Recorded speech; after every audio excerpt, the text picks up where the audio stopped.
Grimoire Anthology Rezyl Azzir, The Whisper and the Bone. Something in Rezyl was telling him he shouldn't be here. Something deep, something resembling fear.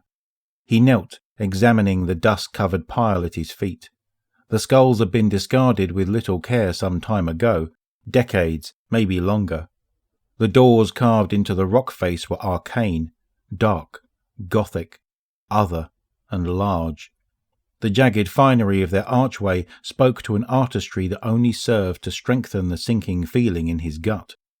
Rezyl had come to Luna in search of nightmares, and after his long journey from the growing city beneath the Traveller to the ends of the earth and beyond, he found himself face to face with the remnants of stories he'd hoped were nothing but lies. He stood, a large man made small against the massive looming doorway. The knot in his stomach was telling him to turn back.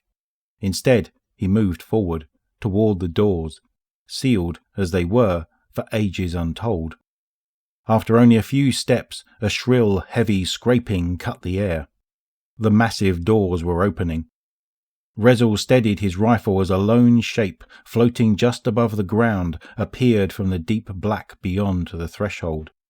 The figure in the doorway, a dark, ethereal woman, cloaked in a tattered ceremony and armoured with ornate bone, danced in the air. Rezyl and the demon woman held their ground, contemplating one another. With no warning, the silent intimacy of the moment was broken by a booming, angry call from deep within the doorway. The sound, thick and pained, echoed across the narrow valley, then fell silent. After a beat that felt like eternity, the figure backed away into the dark. The doors remained wide, an invitation or a dare. Rezyl did not know, nor did he care. The mighty titan took steps forward. I'm not sure this is a good idea. His ghost's concern was impossible to mistake. Not sure that matters. We've come, we've seen, maybe the best course here is to warn others, gather an army. Maybe. I'm just saying, it's possible you can't handle whatever it is we've upset here. We've woken nightmares. Rezyl's attention was singular, focused intently on the dark beyond the threshold. The hive was supposed to be gone. The ghost mulled the full consequence of this mistaken belief. They've been silent for... They're not silent any more.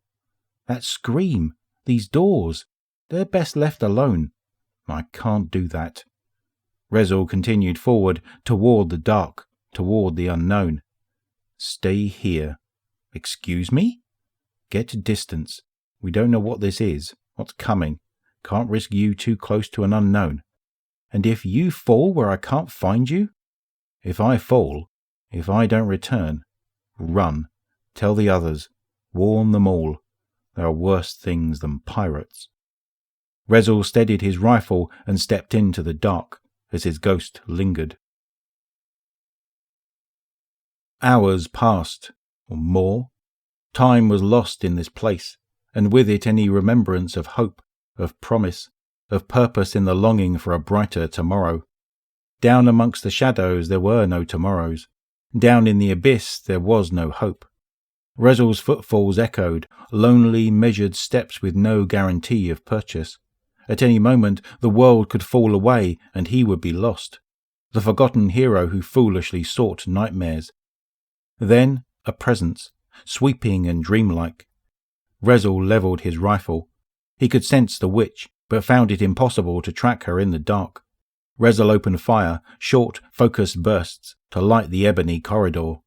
The demon witch circled just beyond the reach of each burst's glow. Rezyl kept firing, using the short flickers of light to gain bearing. The witch laughed and a thick black cloud engulfed Rezyl. The titan kept firing, but his movements were restricted. The cloud confined him, caged him. He could hear her moving just beyond his sight as her laughter rose in pitch, cutting into Rezyl's mind and soul like a tempered blade.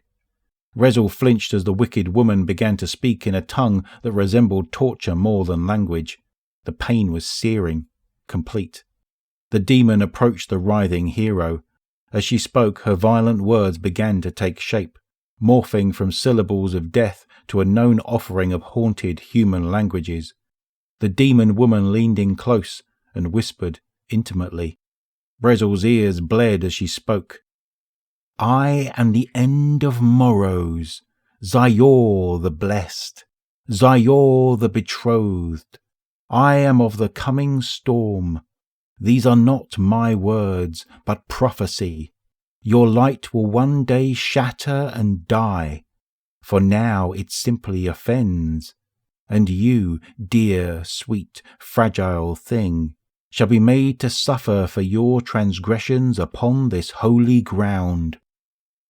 As the witch fell silent, her hateful voice was replaced by a growing chorus of hungry, manic chittering and the rising thunder of an approaching flood. Rezyl had come looking for the terrors that hide just beyond the light. He found them, or maybe they found him.